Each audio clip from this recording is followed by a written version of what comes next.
So bring in the leg and then take it out a little bit. Now do realize that I am actually going over the tail here. This will be erased later when I darken the tail. And then I'm going to bring this back out and darken the foot. Now this is where I actually take the feet and I will actually make the toes. So I'm going to make them a lot more rounded than the actual thing I had them as before, because I kind of made them blocks. I'm going to round them out a little bit. And again, this is trial and error. I mean, sometimes the feet will just look horribly funny, and you'll have to, like, for example, this middle toe, it's just not looking right up against this other one. So you're just going to have to work with it and keep playing with it until you actually get it the way you want it. And this might take me a moment. Sorry, bear with me. Darn you, feet, darn you. I'm gonna move the toe over altogether and erase some lines. And that looks fine to me. We'll just add a little line here to define this toe right here. So that foot looks good to me now. Now we're going to move to the other foot, which is yet to be defined. Now you also have to take into account the little ankle part that comes out on the other side of your foot. It's going to be on the outside. So I'm going to make the little ankle right there and just draw. So now you have the little ankle right there. Man, I'm going to get so laughed at for this. And again, sometimes all you really need to do is just erase some of the lines you had before and you have a perfectly well looking toe or foot. And I have the other foot done. I'm probably not going to add in any claws or anything. So the next thing I'm going to do is I'm going to start darkening in the tail where it needs it. Since I don't need the part back here of the tail, I'm just going to darken in the sections that are actually going to show through. And I'm probably going to thin the tail as I go, because it shouldn't be that thick near the end. This is also why I did not erase the line of the leg yet, because I don't know exactly where I'm going to, the new line is going to end up. So in that case, I thinned out the tail a little bit. I'm going to erase the excess lines.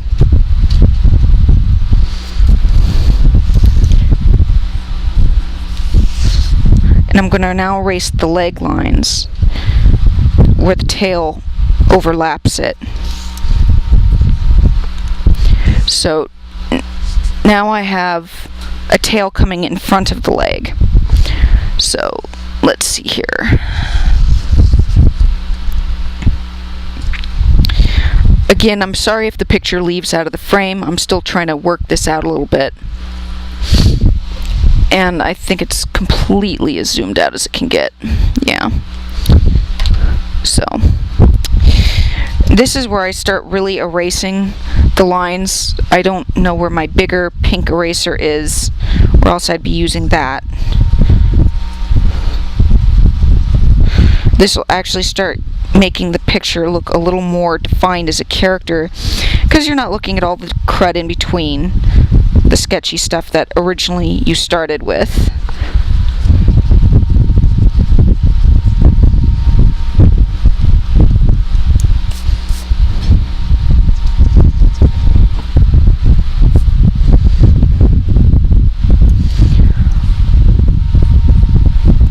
Okay, so now we have a little more of a character here. And now is the fun part. I actually have to do the hands. This is the part I absolutely hate. I'm not really going to explain too much in depth how I do this because sometimes I don't even know how I do it. It took me years to get to this point of doing hands, and I really can't explain it. If you really want a thorough tutorial on hands, I'd suggest looking up a hand tutorial or something on DeviantArt, because I'm not going to be of much help to you here. Mine are actually probably going to look like something out of a horror movie. And this is why when I first started drawing, I hid my characters' hands behind their backs, because I did not like drawing them, and that was the way I would get out of it, is putting their hands behind their backs. So once I get a semblance of a hand, I'm just going to leave it as is. I can fiddle with it as I go along.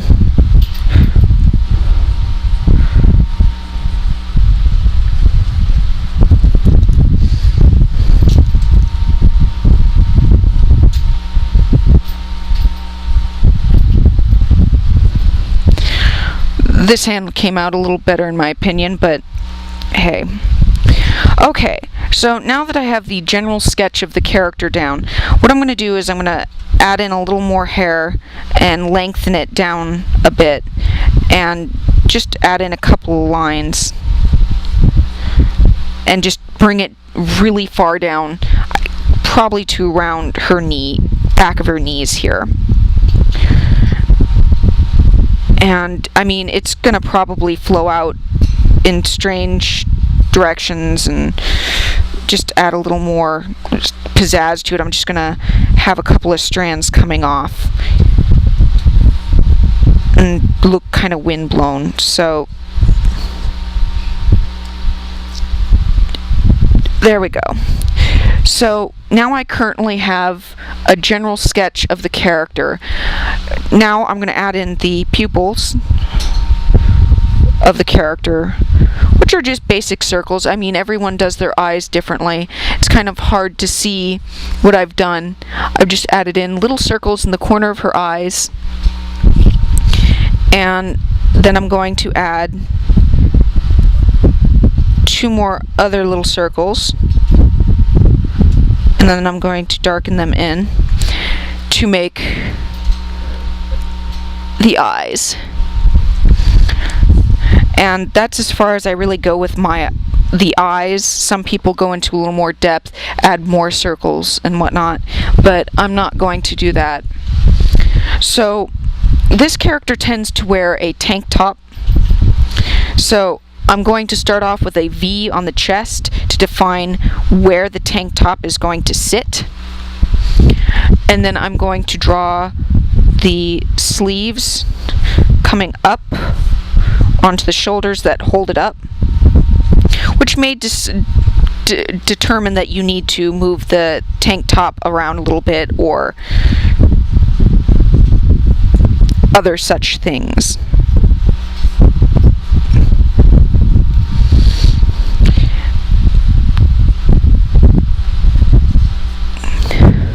So this is what I have thus far. The tank top comes out a little bit beneath the chest. So what I do is no clothing is ever completely form-fitted to a character unless they are wearing spandex. So since this is not spandex, it will come off a little bit of the character's actual waist, the lines of their body right here.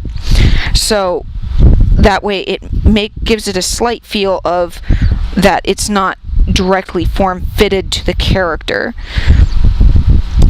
And you can adjust everything a little bit to, continue on that feel, but you don't want to make it look too off of the character, or else it's just not going to look like she's wearing it. So in this case, I'm going to put in some lines here to give it a look of the stretchiness of the material, so that it looks a little bit tighter on the chest.